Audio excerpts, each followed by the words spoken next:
Hello and welcome to your in-depth weekly horoscope forecast for week commencing the 20th of January for the Sun or the Ascendant.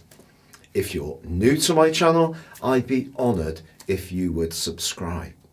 This week begins with the Sun just on the cusp of leaving the sign of Capricorn, and by Tuesday it makes its way into Aquarius, the 11th sign of the Zodiac.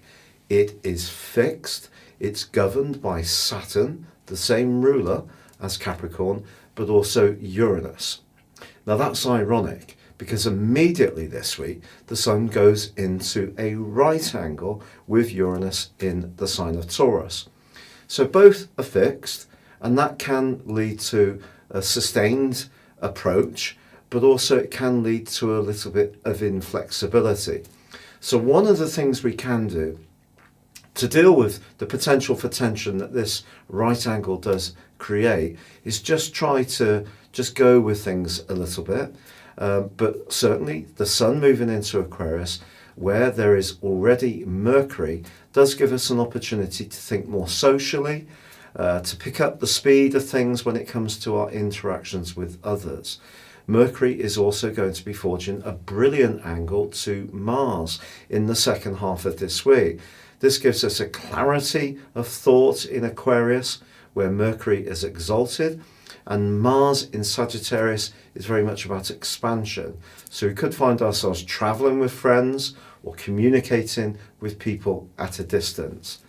Now, Mars does continue its semi-sextile with Jupiter, which is brilliant. So if you are applying for jobs at a distance or in a different locality, this can be a very helpful influence. It gives us a sense of encouragement.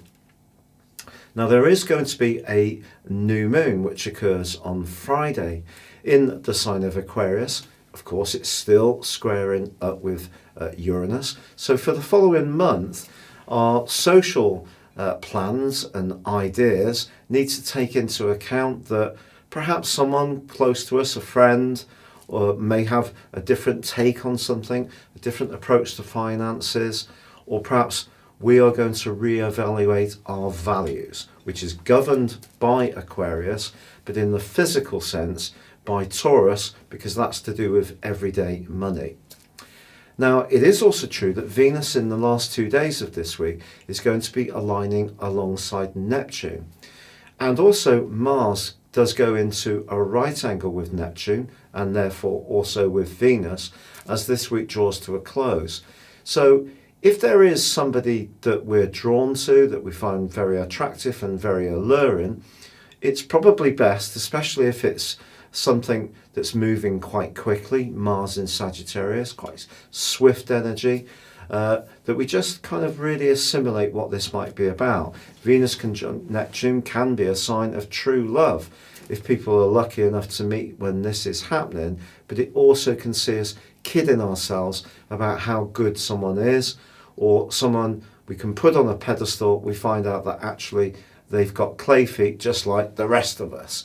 So it is important to understand anything to do with details, clarity and trust as this week draws to a close.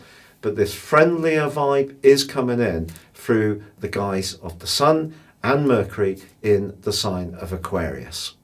Your specific forecast, Gemini, is really exciting.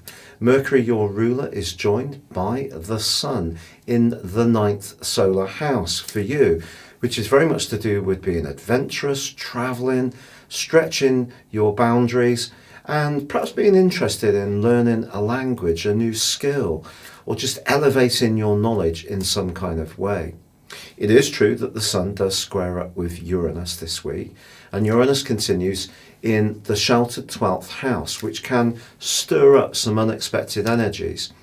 If something does come up this week which presses a button, it's going to be important to try to keep a sense of perspective. Actually, Mercury forges an amazing angle to Mars, so if you do need to articulate yourself, you're likely to be able to do so with clarity and also just the right degree of force. Also, Jupiter is forging a fine semi-sextile to Mars, so if you're wanting to push forwards in your business interests, some kind of alliance or collaborative effort can work well for you. The new moon, which is forged on Friday, does give you just that bit more push to be that much more daring. This could see you being a bit more independent minded, or it could see you wanting to be a bit more adventurous. It does still square with Uranus, so just factor into whatever you do what the potential things, the potential factors that could slightly go awry, and that will give you all the different strategies should something just go slightly wrong. However, as Venus combines with Neptune towards the end of this week, is there going to be someone at work who's really going to capture your imagination? It's entirely possible, but with Mars in a square to both, I just take it a little bit of a step-by-step, on a step-by-step basis if someone new and quite magical does enter your orbit, because you probably do need to get to know them before you make a binding decision. Doesn't mean to say it's going to be negative at all. It could be absolutely fantastic, but there is the potential for a bit of distortion that can come around a relationship with Venus and Neptune conjunct. If you'd like to elevate your knowledge way beyond your zodiac sign and learn what the next 12 months will hold, please see the link beneath this video. You can order your 12-month horoscope forecast and your character analysis and get 30% off. But for now, good luck and goodbye.